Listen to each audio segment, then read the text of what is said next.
بے شمار سہولیات کے ماحول میں سانس لینے کے باوجود حضرت سیدنا عمر بن عبدالعزیز رحمۃ اللہ علیہ کا دل اللہ کی عظمت اور خوف سے لبریز رہا۔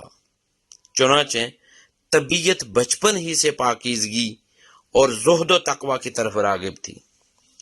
آپ نے جس دن حفظ قرآن مکمل کیا تو اچانک رونے لگے۔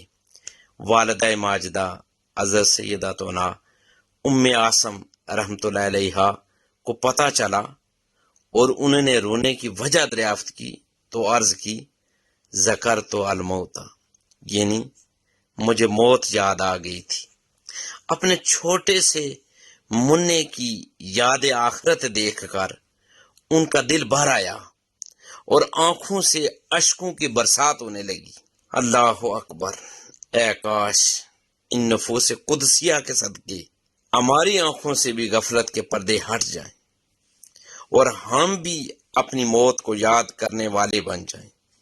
اگرچہ یہ طے ہے کہ ایک دن مرنا ہے، آخر موت ہے، مگر موت کو یاد کرنا فائدے سے خالی نہیں۔